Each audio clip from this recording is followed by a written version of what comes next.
welcome to the Deep Dive. Today we're tackling a philosophical puzzle, one that's probably kept you up at night, right? I mean, who hasn't wrestled with free will versus foreknowledge at some point? Oh, yeah, it's a classic for sure. Seems like the more you tug on it, the more tangled it gets. You got that right. So for this deep dive, we're using the Stanford Encyclopedia of Philosophy.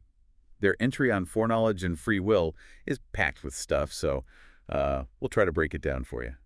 The main arguments, those clever attempts to make these two ideas play nice. Well, as a philosopher yourself, you've been around the block with this one, I'm sure. But hey, maybe we can find a new angle or a new wrinkle in this well-worn problem. Let's hope so. Let's kick things off with that big one, the argument for theological fatalism. This idea that if some being, let's say God, just for fun, if God knew yesterday what you'd do tomorrow, well, your choice doesn't seem so free anymore, does it? It all comes down to this notion that the past is fixed, right? So God's belief yesterday that you'd say, answer your phone at 9 a.m. tomorrow, that becomes like a set point. And since we're saying God's infallible, the belief has got to be true. So like a domino effect, huh? God's infallible belief yesterday makes it what they call now necessary, meaning it can't change today, that you will answer that phone tomorrow at 9.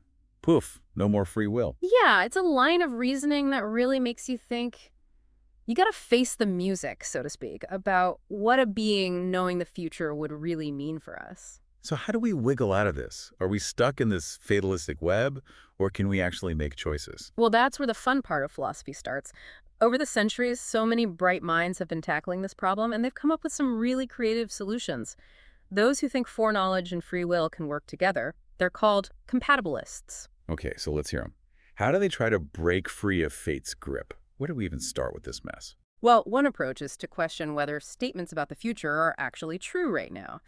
Aristotle, way back when, he suggested that the statement, you will answer the phone tomorrow at 9 a.m., it isn't true until you actually do it. Oh, interesting. So it's like saying the future is still, up in the air, even for God, because those future events haven't, solidified into truth yet. That's the idea. If these statements about future stuff, if they don't have a truth value right now, then God can't know them for sure, right? And that kind of weakens the fatalist argument. Clever, but I can already see a counter-argument brewing here. What about God's knowledge of what will become true? Doesn't that still mean they know the future, even if it's not set in stone yet? Right, exactly. It's a good objection. It just goes to show how slippery these concepts can be. But don't worry, there are more twists and turns coming up. Oh, I'm sure of it. What other philosophical rabbit holes do we have to dive into? Well, another classic response, this one's from Boethius and Aquinas. They came along and said, well, maybe we need to rethink how God relates to time. They argue that God, being outside of time, sees all moments past, present, future, all at once, like one big now. So instead of foreseeing the future, God just experiences it all at once, like watching a movie where the whole plot is already there, right? It's a perfect analogy. In this timeless realm, there's no before or after. So this idea of God knowing something before it happens, it just kind of loses its meaning. Ah, I see. So we escape fate by stepping outside of time itself. Brilliant. But I bet there's a but coming, right? Well, of course, there's always a but. Philosophers like Linda Zagzebski, they raise some good points. They say even a timeless realm might have its own kind of necessity, its own set-in-stoneness. So even if God's not bound by our regular linear time, whatever they know in that timeless realm is still fixed. Doesn't that kind of put us back in the same boat? That's the concern, yeah. Seems escaping time might not be enough to fully break free. But don't worry, there are more fascinating attempts to untangle this knot, and we'll get to those next. All right, so let's jump into William of Occam's work now. He had this fascinating idea about hard and soft facts, even when it comes to the past. Hard and soft facts. Okay, I'm intrigued. What's that all about? So Occam said hard facts are purely about the past. No changing them, like the Roman Empire fell, done and dusted. But then there are these soft facts. They're also about the past, but they kind of depend on what happens in the future. Okay, I see where you're going with this. But how does that apply to given, knowing stuff beforehand? Well, Occam said God's beliefs about the future, even though they happen in the past, they're soft facts. They rely on what's actually going to happen. So even if God believed yesterday you'd answer the phone at 9 a.m. tomorrow, that belief isn't completely fixed because, well, tomorrow hasn't happened yet. It's like saying God's belief from yesterday is only as solid as the future it's based on. If the future can wiggle around, so can that past belief. That's a neat way to think about it. Pretty clever, right? But of course, there are some snags. Some folks aren't sure if this hard-soft distinction is, strong enough. Like, is it a real solution or just philosophical wordplay? It's always a good question to ask when you're dealing with these big brainy concepts. Always got to keep them honest. So what's the next strategy to tackle this foreknowledge nut? All right, let's move on to a more modern approach, something called the dependent solution. It says that God knows you'll do something because you'll do it, not the other way around. The order things happen in, that's the key. So instead of God's belief forcing you to answer the phone, it's your future action, you answering the phone. That explains why God had that belief in the first place. Kind of flips it around, huh? Exactly. Your choice, made freely, that's where it all starts. God's knowledge is like a result of that choice. A mirror, just reflecting what's already going on. Okay, I'm getting how this challenges the fatalist view. But how can God have infallible knowledge of something that depends on, a free choice that could go either way? Well, that gets into some really tricky stuff about how God knows things. Maybe they've got a way of knowing what we would do in any situation without actually taking away our choice. I feel like we're just dipping our toes in the water here. Yeah. What other ideas have folks come up with to make foreknowledge and free will work together? Oh, we got to talk about Molinism. Luis de Molina, he came up with this idea. He said God has what he called middle knowledge, a special kind of knowledge different from their knowledge of like absolute truths or their own creative will. Middle knowledge. All right, ready to dive into the deep end. What's that all about? Imagine God has this huge database, right? It's got all these counterfactuals of freedom, basically statements about what each free being would do in any situation you can think of, like knowing every what-if scenario out there. So God knows that if, say, someone offered me $1 million to shave my head, I'd probably do it, even though that hasn't actually happened. That's it. And this middle knowledge, according to Molinism, that's what lets God create the world. They can set things up knowing how free beings would likely react, even though those beings still have their freedom. Sounds like some cosmic chess game, huh? God makes moves knowing how each player will probably react. Pretty good analogy. But with Molinism, there are objections too. Some folks say this middle knowledge thing, it undermines the whole idea of free will. If God already knows what I'd do, does that really leave me any real choice? Yeah, I get that. Seems like even the fanciest theories have trouble making divine foreknowledge and human freedom completely fit. It's true. But before we get to some other approaches, let's circle back to that idea of the necessity of the past. Linda Zagzebski has an interesting critique. Might change how we look at things. I'm always up for a good philosophical mind bender. What does Zagzebski say? She thinks maybe we're getting necessity of the past wrong. Maybe it's not about like some super duper fixed state of being, but just about what we can't change anymore. So the past is necessary, not because it's stuck in some unchangeable way, but because, well, we can't go back and mess with it. Like what's done is done, not because it's impossible to change it, but because, we just can't. Exactly. If she's right, then the whole fatalist argument kind of loses its footing. Remember, it leans hard on a very specific kind of necessity, and Zagzebski's making us rethink that. Okay, now I see how important the definition of necessity is to this whole thing.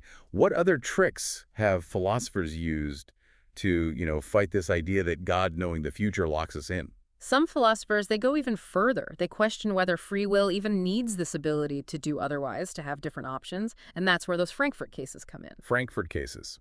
I've heard those mentioned, but I'm a little fuzzy on them. What are those, and how do they connect to all this? Okay, so picture this. You've got this device.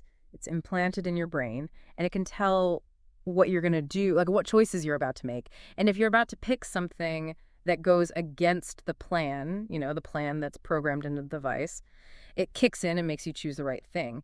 But if you happen to choose what they want on your own, well, the device just sits there, doesn't do anything. So it's like a puppet master, hiding in your head, making sure things go a certain way, even if you try to resist. It's kind of creepy, to be honest. Yeah, for sure. But here's the catch. What if you do pick the right outcome, totally on your own? The device never had to step in. Did you act freely then, even though you technically couldn't have done anything different? That's a tough one. It feels like you acted freely. I mean, the choice came from you. But at the same time, that option to choose something else, it was gone. Right. That's the whole point of these Frankfurt cases. They're saying maybe free will isn't about having tons of options every second. Maybe it's about something deeper, like where our choices come from and if they're really ours. Okay, but how do these these Frankfurt cases connect back to the foreknowledge thing? Well, they show us a big difference between God knowing the future and those mind control devices. In the Frankfurt case, the device is actively stopping you from picking something else. But God's foreknowledge, at least how most philosophers and theologians see it, it doesn't work like that. So God's knowledge is more like they're just observing, not like an active force closing doors in other possible worlds. That's it. God knowing the future doesn't make it happen. It just reflects what's going to go down based on everyone's choices. All right, I see how the Frankfurt cases might weaken the fatalist side. If it's not God's knowledge that's limiting our choices, then maybe we do have real freedom, even if those choices are, perfectly predictable. Those thought experiments really make you think, don't they? They force us to look closer at what we think free will is and what it really needs to, actually be free. So where does this leave us? Did we finally untangle this philosophical mess, or are we still stuck? Well, we've gone through a bunch of smart attempts to make foreknowledge and free will get along. We talked about necessity, time, how God knows things. But not everyone's convinced these two ideas can really play nice. Right. There's that other group, the, what do you call them, incompatibilists. Yeah. They seem to take a more, let's say, extreme view. Yeah, they do. They say something's got to give. Either free will is an illusion or God doesn't know everything beforehand. Some of them go for determinism, saying our actions are, set in stone, maybe by a divine plan, and that leaves no room for real freedom. So we're all just actors following a script then, even if we think we're the ones making choices. Basically, yeah. But then there's the other side of the incompatibilist coin. You've got folks who are so into free will that they're willing to change their whole idea of God. That's where you get open theism. Open theism. Isn't that like the idea of a God who's, I don't know, more go with the flow? Exactly. Open theists say that for free will to be real, God has to, limit their own foreknowledge on purpose. They see God as someone who takes chances, gets surprised by what we do, and reacts to, the whole human story as it unfolds. It's definitely a different take on the traditional, all-knowing, all-powerful God. Oh, for sure. And it leads to all sorts of interesting conversations, both theological and philosophical. It's amazing how one philosophical problem can lead to so many different ideas and interpretations. This deep dive, I hope it's given you, as a fellow philosopher, a better understanding of just how complex this debate is and how creative those who've tackled it have been. It has for me, definitely. As we wrap up, I keep thinking about something we didn't really get into. Well, What if we just chucked out this idea of temporally asymmetrical necessity? That the past is somehow more set than the future. What would that do to other parts of philosophy? whoa, that's a good question. Opens up a whole can of worms, philosophically speaking. Like, how would it affect our ideas about cause and effect? If the future isn't necessarily more, up in the air than the past, would that change how we see events happening and whether we can influence them? And what about ethics? Would our ideas about responsibility change if we rethought how necessity works over time? These are big questions, and I feel like we've only just dipped our toes into this whole philosophical ocean. But that's what's so great about philosophy, isn't it? Yeah. The more you explore, the more you realize there's always more to find out. Couldn't have said it better myself. And for you, I know you love these deep dives. I encourage you to keep digging. That Stanford Encyclopedia Philosophy entry on foreknowledge and free will, it's got tons of info and different viewpoints just waiting to be discovered. Who knows, maybe you'll be the one to finally crack this philosophical code. That's a good thought. Until next deep dive, keep those philosophical wheels turning.